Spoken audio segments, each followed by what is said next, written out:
महाभारत के भयंकर युद्ध में रथियों, महारथियों और अतिरथियों ने भाग लिया था।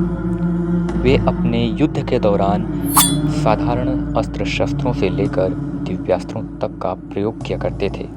लेकिन युद्ध भले ही योद्धाओं के बीच होता था, लेकिन अधिकतर खतरा सारथियों पर भी बना रहता था। अब सारथियों की सुरक्षा का दायित्व उनके रथी अथवा महारथियों पर बना रहता था। अब ये बात इस बात पर निर्भर करती थी कि उनका रथी अपने विरुद्ध शत्रु के विपरीत कितना सक्षम है। उनकी सुरक्षा इस बात पर निर्भर करती थी। प्रिय मित्रों, महाभारत के सबसे श्रेष्ठ सारथी भगवान श्री कृष्ण थे और भगवान श्री कृष्ण के रथी अर्जुन थे। तो आइए जानते हैं कि आखिर भगवान श्री कृष्ण को 12 बाण मारने का सामर्थ्य और साहस किसने दिखलाया था। प्रिय मित्रों, उससे पहले अगर सानवी संस्कृति यूट्यूब चैनल पर नए हैं तो चैनल को सब्सक्राइब करके इस वीडियो को अपने मित्रों के साथ शेयर अवश्य कर लें और बेल आइकन दबाना ना भूलें ताकि इसी प्रकार की वीडियोज़ के लेटेस्ट अपडेट आप तक सबसे पहले पहुंचे। प्रिय मित्रों, ये कथा युद्ध के 17वें दिन आरंभ होती है, जब अंगराज कर्ण, जो अंग देश के राजा थे, वे और कुंती पुत्र अर्जुन आमने सामने थे। दोनों में भयंकर अस्त्र शस्त्रों से टक्कर हो रही थी। दोनों में घनघोर युद्ध छिड़ा हुआ था।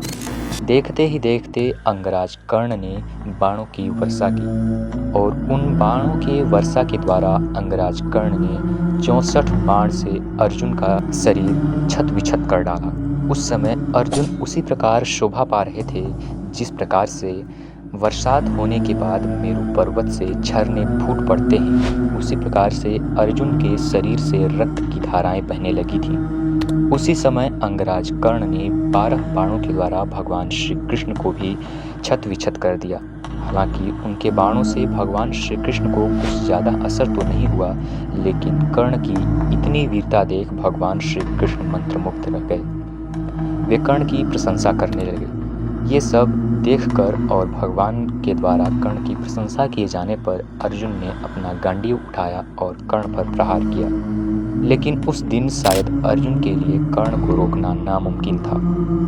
भगवान कह रहे थे कि हे पार्थ, शायद आज तुम कर्ण को किसी प्रकार न जीत पाओ। शाम तक इसी प्रकार युद्ध होता रहा। जब भगवान श्री कृष्ण ने देखा कि इस प्रकार अर्जुन कभी भी कर्ण को नहीं जीत पाएंगे, तब उन्होंने अपने रथ को एक तरफ भगाने का निर्णय लिया। वे रथ को भगाते गए और अंगराज कर्ण अर्जुन के रथ का पीछा करने लगे। सहसा उनके रथ की पहिया जमीन में धंस गई, जो एक श्राप के कारण धंसी थी। जिसके उपरांत जब सूर्यपुत्र कर्ण अपने रथ के पहिए को निकालने लगे, उस समय भगवान श्री कृष्ण ने अर्जुन को कर्ण का वध करने का आदेश दिया।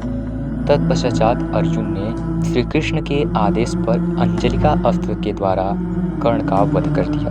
प्रिय मित्रों, आपको बता दें कि महाभारत युद्ध के दौरान भगवान श्री कृष्ण ने अस्त्र नहीं उठाया था, लेकिन फिर भी उन पर प्रहार करने का साहस किसी का क्यों नहीं हुआ, आइए जानते हैं। प्रिय मित्रों, भगवान श्री कृष्ण पर कोई भी योद्धा प्रहार इसलिए नहीं करता था क्योंकि पहले तो वो जानते थे कि श्री कृष्ण इतने वीर हैं कि अगर वो फूंक दें तो हम उड़ जाएंगे, पहली बात। और दूसरे कारण से वो भगवान श्री कृष्ण पर प्रहार इसलिए नहीं करते थे क्योंकि अर्जुन खुद इतने सक्षम वीर थे कि वो खुद के सामने किसी को टिकने नहीं देते थे।